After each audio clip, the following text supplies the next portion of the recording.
মেয়ে মানুষ, আমি যেখানে আছি ওখানকার এক মেয়ে মানুষ বলতে এক নামাদের এই খালি রাজনীতি করে, একটা মেয়ে মানুষ। আমি ওটা শুনে ভয় খাইছি ভাই। হায় হায়, এখনো হাসিনার মায়ে আছে। আমি কেন আজ শেষ রে, মরদ গুলো তো বিড় বিড় করতেছে, আমি সব শুনতেছি। কে কি বলতেছে ওখান থেকে, ওদের পাশে খাওয়া দাওয়া হচ্ছে, ওখানে কে কি বলতেছে আমি সব শুনতেছি। কিন্তু একটা মোহন করে এইটা আল্লাহর দরবারে কবুল হবে না। আল্লাহর কাছে কবুলযোগ্য একমাত্র ধর্মের নাম কি? আর সেই ধর্মকে আমরা গ্রহণ করেছি, যেরকম ঠিক কিনা? আর ভগবানের জাতেরা আমাকে নাকি রেজেক বন্ধ করে দিবে। আল্লাহ কি বলেছেন? অমা মিন দাব্বাতিন ফিল আরদি ইল্লা আলাল্লাহি রিজকুহা। পৃথিবীতে এমন কোন বিচরণশীল প্রাণী নাই যার রেজেকের ব্যবস্থা আল্লাহ করেনি। যেরকম সুবহানাল্লাহ। তাহলে সব প্রাণীর রেজেক যদি আল্লাহ দেয়, তাহলে আমরা মুসলমান, আমাদের রেজেক কে দিবে? আরো জোরে বলেন। সে ভারত অবশ্য মাঝে মধ্যে হুমকি মারতেছে, আজকেও একটা মারছে, আপনারা জানেন আজকের হুমকি কি? জি হুজুর, জি কি? দেখো আপনি বলেন। আজকের হুমকি হচ্ছে অতি সত্তর, মানে খুব শিগগিরই বাংলাদেশকে ওরা দখল করে নিবার চায়। দেখছেন?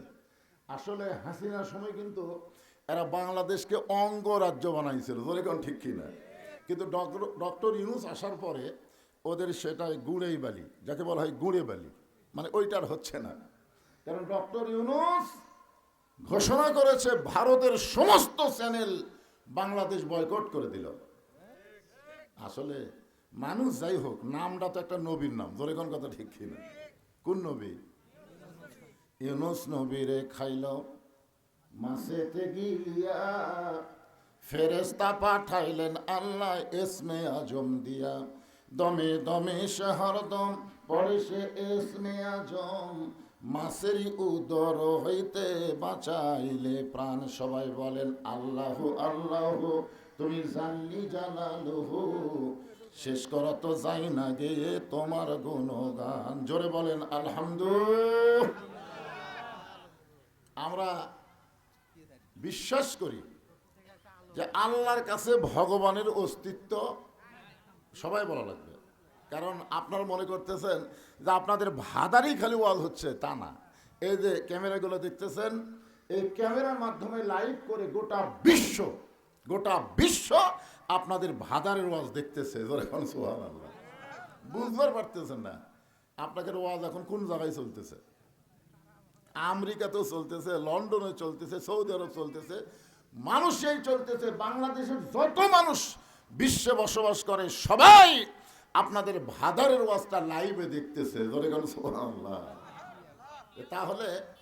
তাহলে আপনারা যে কথাটা বলতেছেন, এখানে আপনাদের মধ্যেই না তো কথা চলে যাচ্ছে। ভগবানের ভ বাদ দেন। গবানের কোনো অর্থ ডিকশনারি নাই, খুঁজে দেখেন নাই। গবানের গ বাদ দিলে বান মানে বন্যা, দুনিয়ার কোনো মানুষ চায় না। বা বাদ দিলে নো মানে নাই, ভগবান নেই। আর সেই ভগবানের পাওয়ার নিয়ে ওরা হামাকরক ধরবার চায়। আর আমাকে আল্লাহর খবর কি? আল্লাহু লা ইলাহা ইল্লা হুয়াল হাইয়ুল কাইয়ুম। যদি আপনার মন চায় আলিফ বাদ দেন, লিল্লাহি মা ফিস সামাওয়াতি ওয়াল আরদ। আবার যদি মন চায় আর একটা লাম বাদ দেন, লাহুল মুলকু ওয়া লাহুল হামদ। আবার যদি মন চায় লাম বাদ দিয়ে দেখেন, হুয়াল্লাহুল্লাযী লা ইলাহা ইল্লাহু। আমরা যাকে আল্লাহ বিশ্বাস করি তার সব কিছু বাদ দিলেও আল্লাহ বাদ পড়ে না। মুসলমানের আল্লাহ সদা বিরাজমান। জোরে কোন ঠিক কিনা? এখন আপনারা বলেন, আমাদের ভারতে জন্ম নেওয়া ভালো না বাংলাদেশে জন্ম নেওয়া ভালো? আমরা কিন্তু খুবই ছোট, আমাদের পারমাণবিক বোমা নাই, আমাকে অ্যাটম বোমা নাই, আমাদের ভারতের মতন অত যুদ্ধে অস্ত্রও নেই, কিন্তু আমাদের কি আছে? আর ঈমানের কথা পরে বলবো, আগে বলবো আমাদের আল্লাহ আছে। এখন কি আছে? আল্লাহর সাথে কিছু কুলাবে? আল্লাহ কোরআন কারিমে লক্ষ্য করে বলেন, তাবারাকাল্লাযী বিয়াদিহিল মুলকু ওয়া হুয়া আলা কুল্লি শাইইন কাদির। গোটা পৃথিবীর রাজত্ব, কর্তৃত্ব, মালিকানা একমাত্র কার হাতে? না মোদির হাতে? কার হাতে? এটা কিন্তু বিশ্বাস করে বলা লাগবে। আল্লাহ রাসূল বলেছেন এমন একটা সময় আসবে তখন হিন্দু মুসলমানের মধ্যে একটা যুদ্ধ শুরু হবে। সেই যুদ্ধের নাম হলো গজওয়াতুল হিন্দ। এই যুদ্ধে যে সমস্ত মুসলমান দুনিয়া থেকে বিদায় নিবে, রাসূল বলেছেন তাকে বদরই শহীদদের সঙ্গে আল্লাহ কবুল করে নিবে। তাহলে আমাকে লাভ না লস? আমরা মরে গেলেও জান্নাত, বেঁচে থাকলেও লাভ। আর হিন্দুকের খবর কি? মরে গেলে। এই জন্য মুসলমান কোনো কিছুকেই ভয় করে না, কারণ মুসলমান বিশ্বাস করে মিনহা খালাকনাকুম অফিহা নুয়ুদিকুম অমিনহা নুখরিজুকুম তারাতান উখরা। আল্লাহু আকবার। আমরা আল্লাহর প্রশংসা কেন করব? আপনারা একজন বললেন আল্লাহ সুস্থ রাখছে তাই না, এটাও কারণ। কিন্তু এক নম্বর কারণ হলো আল্লাহ দয়া করে, রহম করে আমাদেরকে মুসলমানের ঘরে মুসলমান হিসাবে কবুল করেছেন। যদি হিন্দুর ঘরে পাঠাতো তাহলে আমাদের অবস্থাটা কি হতো? যদি ইহুদি খ্রিস্টানদের ঘরে আল্লাহ পাঠাতো আমাদের করার কিছু আছে? কিন্তু আল্লাহ ওই সকল ঘরে না পাঠায় সরাসরি আমাদেরকে মুসলমানের ঘরে কবুল করেছেন। খুশি না বেজার? তাহলে জবান খুলে বলি আলহামদুলিল্লাহ। এখানে কোনো গল্প করা চলবে না, একে কোনো কথা চলবে না বাজান। আছেন আমার মুক্তার, আছেন আমার ব্যারিস্টার, শেষ বিচারের হাইকোর্টেতে তিনি আমায় করবেন পার, আমি পাপী রাসূল জাবিন্দার। আমাদের ভাগ্য কত ভালো। রাসূল বলেছেন কেউ যদি সারা জীবন পাপ করে আর মৃত্যুর সময় যদি ঈমানের সাথে মৃত্যুবরণ করতে পারে, আমি রাসূল ওয়াদা দিয়ে দিলাম তাকে জান্নাতে না নিয়ে আমি রাসূল জান্নাতে যাব না। চিন্তা করছেন যে সারা জীবন যদি আমরা পাপ করি আর মরার সময় যদি ঈমানের সাথে বিদায় নেই, রাসূল আমাদের উকিল হবেন, আমাদের ব্যারিস্টার হবেন, আল্লাহর সামনে আমাদের ওকালতি করে আমাদেরকে জামিন করে জান্নাতে পৌঁছে দিবে। এমন একজন নবী পাওয়াতে খুশি না বেজার? এখন আপনাদের কাছে আমার প্রশ্ন হলো, আমাদের নবী কি শুধুই নবী? না না না, আমরা কিন্তু দরুদ শরীফের মধ্যে আরবিতে বলে দিছি, বাংলাতে হয়তো বোঝেননি। আল্লাহুম্মা সাল্লি আলা সাইয়্যিদিনা মুহাম্মদ। কি বলছেন? না না না, এই যে সাইয়্যিদিনা শব্দের অর্থ কি? আচ্ছা, এই সর্দার না কয়ে নেতা কোয়া যায় না? সর্দার একটু ছোট ছোট মনে হয়, এই লোকটা গ্রামের সর্দার না, নেতা বললে একটু বেশি পাওয়ারফুল মনে হয় না? তা আমাদের নবী কি সর্দার না নেতা? কেমন নেতা? আমার নেতা, তোমার নেতা। যারা না বলে মুখ বন্ধ করে থাকলেন থাকেন, কোনো অসুবিধা নেই। অসুবিধা আপনার। এই একটা স্লোগানে হয়তো আল্লাহ আপনাকে জান্নাতে কবুল করতে পারে। ধরে কোন পারে কে পারে না? হ্যাঁ, আপনি কি মনে করছেন নামাজ দিয়া, রোজা দিয়া, হজ দিয়ে আপনি জান্নাতে যাবেন? আল্লাহ কোরআনে বলেছে ওয়াবতাগু ইলাইহি ওসিলা, যে কোনো একটা ওসিলায় আল্লাহ তোমাকে নাজাত দিয়ে দিব। ধরে কোন সুবহানাল্লাহ। আজকে যারা ল্যাপের মধ্যে না ঢুইকা, তোষকের মধ্যে না ঢুইকা, এই ঠান্ডার মধ্যে, শীতের মধ্যে যারা জান্নাতের বাগানে আছেন, এই ওসিলা আল্লাহ আমাদের জান্নাত দিবার পারে। ধরে কোন পারে কি পারে না? মুসলমানের বাচ্চা মেলার মধ্যে কথা কয়, দেখছেন? মুসলমানের বাচ্চা, আরে আফসোস লাগে, আফসোস যে তুমি মুসলমানের সন্তান হয়ে আজকে কোরআনের মাহফিল বাদ দিয়ে তুমি মেলার মধ্যে গল্প করো। এত রাত এখনো তোমার মেলা শেষ হয়নি, কি বলেন? এই জন্যে এটা একটা ওসিলা হতে পারে। বিশ্বাস করতেছেন না নাকি? আচ্ছা, আল্লাহ কোরআনই বলেছেন ওয়াবতাগু ইলাইহি ওসিলা, আমি তোমাদের নাজাতের ব্যাপারে ওসিলা অন্বেষণ করব। ধরে কোন সুবহানাল্লাহ। কারণ আল্লাহ তোমাকে জান্নাত দিবেই, দিবে না? দিবেই, কিন্তু কোন ওসিলাই দিবে? হতে পারে আজকের এই মাহফিলের ওসিলাই। এই বাবা, এখন তুমি আবার কি শুরু করলে? কি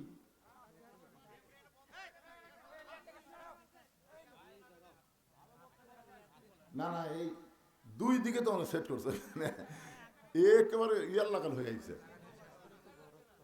এখন এই সাইডের লোকগুলোকে আমিও দেখতে পাচ্ছি না, ওরাও আমাকে দেখতে পাচ্ছে না, আন্দারা মার দেওয়া লাগতেছে, কি এক বিপদ। না না, ভাঙ্গা ফেলে দিলে হবে না।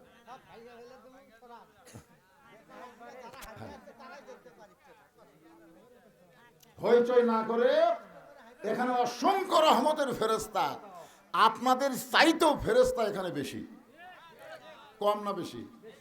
এই যে আপনারা সবাই বসে আছেন, আমি বসে আছি, আমাদের প্রত্যেকের সাথে দূরে করে ফেরেশতা আছে, আছে না নাই? তাহলে এই হিসেবে তো ডবল, আমরা যা আছি ফেরেশতা তার ডবল। আর অসংখ্য ফেরেশতা আজকের এই সামিয়ানা থেকে আরশ পর্যন্ত দাঁড়িয়ে গেছে, জোরে কোন সুবহানাল্লাহ। এই ফেরেশতাগুলো যেন আমাদের পক্ষে সাক্ষী দেওয়ার পারে। আমরা হইচই করলে ফেরেশতারা মনে করবে যে আল ইনসান আশরাফুল মখলুকাত, আল্লাহর যত সৃষ্টি আছে সর্বশ্রেষ্ঠ সৃষ্টির নাম হলো মানুষ। ইনসান মানে মানুষ।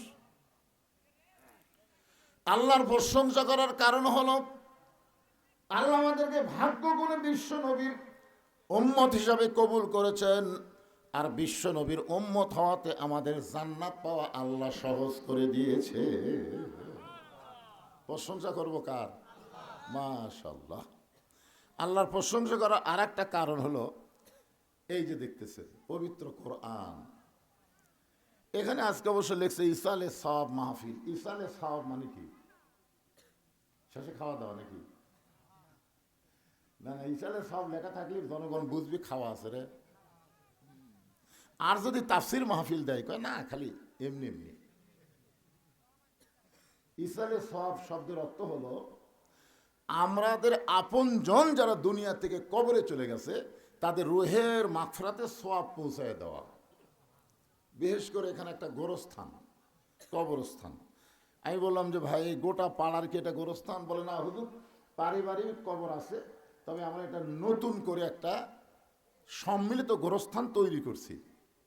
আল্লাহ রাসূল কিন্তু পারিবারিক কবরকে পছন্দ করেন নাই, তিনি সম্মিলিত গোরস্থানকে পছন্দ করে সর্বপ্রথম আল্লাহ নবী নিজের হাতে যে গোরস্থান তৈরি করছে, ওই গোরস্থানের নাম হয়েছে জান্নাতুল বাকি।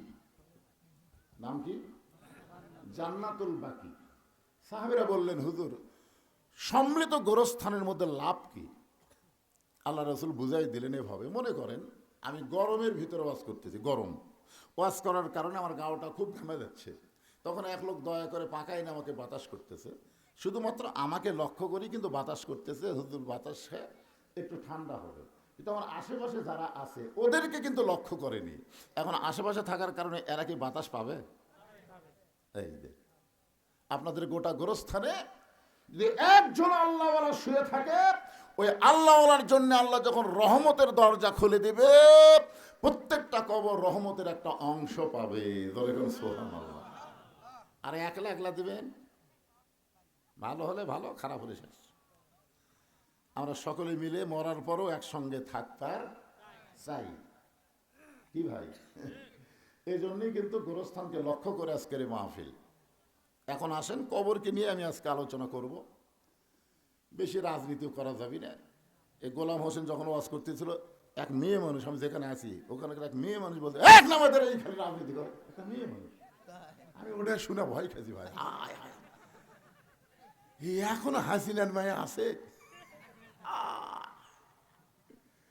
আমি কোনো আজ ওয়াজ শেষ রে, মরদ গুলো তো বিড় করতেছে, আমি সব শুনতেছি, কে কি বলতেছে ওখান থেকে, ওদের পাশে খাওয়া দাওয়া হচ্ছে, ওখানে কে কি বলতেছে আমি সব শুনতেছি, কিন্তু একটা মেয়ে যখন চিৎকার দিয়ে বললো এক নামাদের এই খালি রাজনীতি করতেছে, চিন্তা করছেন? তখন আমি নিয়ত করছিলাম রাজনীতি বাদ, খালি কবরকে নিয়ে ওয়াজ হবে। মরা যখন লাগবে, কি নিয়ে মরবেন, কেন কবরে যাবেন, কবরে কেমনে গেলে আল্লাহ জান্নাত দিবে, এই বিষয়গুলো আপনাদের সামনে উপস্থাপন করার দরকার আছে না নাই? এইগুলাই বলবো। কোনো রাজনীতি ফাজনীতি নেই, হাসিনা যা করে করুক, আমাকে যা হয় হোক। হ্যাঁ, এই কারণে আমি একটা আয়াতে কারিমা তেলাওয়াত করেছি। আমাদের কাহালুতে কোনো মানুষ যখন মারা যায়, মরার খবর শুনেই সকলে বলে ইন্না লিল্লাহি ওয়া ইন্না ইলাইহি রাজিউন। আপনাদের শেরপুরের খবর কি? ওই একই খবর। তার মানে বোঝা গেল মরার পরে আমাদের কাহালু যা, আপনাকে শেরপুরে তাই। আসলে এটা কি মরার আয়াত? হ্যাঁ, এইটাই বুঝতে হবে আগে। আল্লাহ কোরআন লক্ষ্য করে বলতেছেন ইজাব মানে যখন আসাবাতুহুম মুসিবাত, তোমাদের উপরে বিপদ আপদ মুসিবত আসবে, ক্বালু তখন তোমরা বলবা ইন্না লিল্লাহি ওয়া ইন্না ইলাইহি রাজিউন। এখন কি বুঝলেন? এটা কি মরার আয়াত না বিপদ আপদ মুসিবতের আয়াত?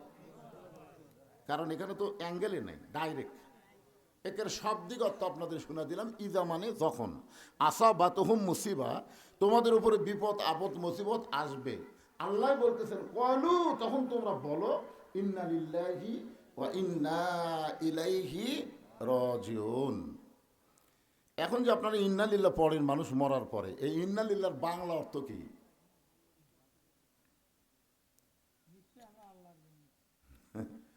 কিছুটা কইছে হয়েছে। আচ্ছা ঠিক আছে, আমি একটা গান গাই, দেখেন তো গান দিয়ে বুঝবার পারেন কিনা। এগুলো আসলে গান না, এগুলো হচ্ছে কোরআনেরই সুরে গানের আকারে আপনাদের সামনে উপস্থাপন করা। কোন বনেরই পাখি তুমি আইলারে কোন বনে, আবার কোন বনেতে যাইতে হবে পড়ছে নাকি মনে। বুঝতে পারছেন? আমি একটু সহজ করে দিই, আমরা কোথায় ছিলাম, আমরা কোথায় আসলাম, আবার কোথায় যাব। একজন ভাই বলতেছে আমরা জান্নাতে ছিলাম। জান্নাতে আপনি আসলেন? আদম আলাইহিস সালাম জান্নাতে ছিল। আদম আলাইহিস সালাম জান্নাতে ছিল। জান্নাতেই যদি থাকবে তাহলে কেন বললেন ওই গাছের কাছে যাও না? জান্নাতের মধ্যে কোনো হুকুম থাকবে না তো। জান্নাতের শর্ত হলো আলা তাস্তাহি আনফুসুকুম, তোমার মন যা চাবে তুমি জান্নাতে তাই করতে পারবে। জোরে খান সুবহানাল্লাহ। আদম আলাইহিস সালামকে আল্লাহ কি বলছেন? ওই গাছের কাছে যাইও না। তার মানে বোঝা গেল জান্নাতে হুকুম আছে সব গাছের কাছে যাবা, ওটার কাছে যাওয়া হবে না। এর মানে বোঝা গেল ওটা জান্নাত নয়। জান্নাতে যাইতে গেলে শর্ত হলো ফাদখুলি ফি ইবাদি ওয়াদখুলি জান্নাতি। এই আয়াতের বাংলা অর্থ হলো তুমি যখন আল্লাহর ইবাদতকারী বান্দা হয়ে যাবে তুমি তখনই জান্নাতে